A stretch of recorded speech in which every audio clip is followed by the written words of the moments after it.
On this episode of Travels with Bill, we're not actually traveling too far. We're just out in the field by my house. What we've come to see is something neat. We're lighting a bale on fire, and I want you to see just how fast a bale can burn when it's kind of dry in the spring. So let's set the stage here. We did a lot of baling last fall. We took most of the bales to the cows. This is canola straw. We were using it for bedding. Well, they eat a little bit of it too, but there were a couple bales that just didn't go so well, and they couldn't be picked up in the wintertime. Well, the ground is too soft to bring the tractor here to take them away without making big ruts, and they need to get out of the way so the field can be seeded in a week or two's time. So we're going to burn them just to get rid of them. Most of the bales went to something much better. These ones, though, well, they're just going away. This is in real time, so this is how incredibly quickly from the moment you strike that match until you have a huge fireball at a bale. Certainly canola straw has a lot of oil in it, so it burns very quick, but wheat straw would do the same, even oat straw. Almost anything will burn quick if it's dry, right? And this is how forest fires get going. In fact, in a little bit of time, we'll take a look at just how you might stop a forest fire while using a bale, of course, to see how the fire spreads in the field when everything's dry. You can hear the tractor in the background. We're doing a little bit of safety here, so we do have a small tractor in case the fire gets away. We can squash it out. And certainly we've got some people too. That's making sure that if something happens, we have enough folks here to make sure the fire gets stopped before it gets someplace it shouldn't, like into a real forest. Let's take a look at another bale. This one's not in any better shape as far as being hauled away to the cows, so it has to go too. We'll lean in here, find the perfect spot, and light it on fire. I've always been amazed by fire. Just one little match, one little spark, and off it goes. A couple of years back, I was traveling back from Thompson one day, and I came upon a little bit of smoke in a ditch. Well, somebody had thrown a cigarette out, and it was dry like this. Well, by the time I got stopped, and another guy did too, and we tried to put the fire out, it got away on us, and into the forest it went, and it became a forest fire. And I've always thought it was impossible for it to really be true, that one cigarette thrown out of your vehicle could start a forest fire. But that day it was true, and certainly when we're watching this, it gives you a little idea of fire safety too, right? Just one little match. Well, look what's happening. Imagine if this was a field. We could lose the whole field in just a couple minutes' time because it spreads so incredibly quickly. Another bale going up in smoke here. You'll notice we keep moving back. That's because it's getting so incredibly hot. There's a lot of radiant energy coming off that bale, and if we stay too close, we'd actually melt the camera. So as the fire gets bigger and bigger, back we go to make sure we stay safe.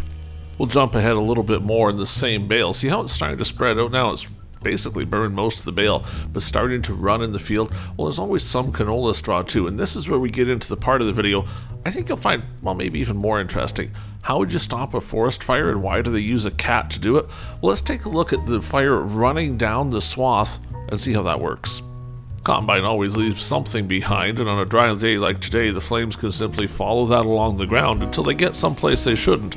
And certainly farmers have had troubles with that if they don't make a fire guard.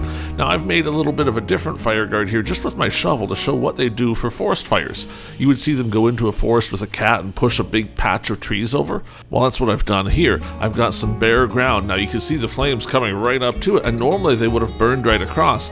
But as they hit that bare ground, there's just no place to go. See how the actual straws fall over too? Now, I suppose in a forest fire, the trees don't fall nearly as quickly as this. Usually it's just the branches that burn. But this is still kind of like watching a forest fire, right? And if we watch for a moment or two here, we'll see how the flames actually come right up to the bare ground. Well, there's no place for them to go, is there? Even when one of those straws falls over, it doesn't seem to be able to catch the other side on fire because we made the fire guard just wide enough that it can't quite get across. There's other ways they would do this too for a forest fire, including lighting their own fire in front of the main one. Well, maybe we should take a look at how that would work.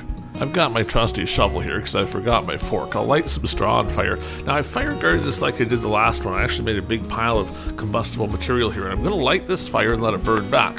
When you're doing this in a forest fire, you do it a little bit differently. You wouldn't necessarily pile the trees up there, but you take a spot, maybe it's a creek, maybe it's something like that, and light a fire in front of the main fire that's coming.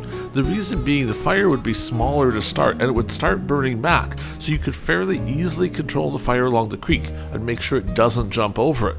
But then you're burning a fire break into it. As you'll see here in a moment, the fire starts to move, and we have a big spot where now there's nothing left to burn. Same thing in a forest fire. By making there be nothing left to burn, the main fire comes up to it, hits it, and eventually has to go out. We'll speed this up a little bit so you can see the burn process without having to watch the video all day long, because as much as fire goes fast, sometimes it can seem like it takes quite a while. But you see now how those fires have met. The main fire is already starting to go out because there's simply no place else for it to go. My little fire guard here kept it safe.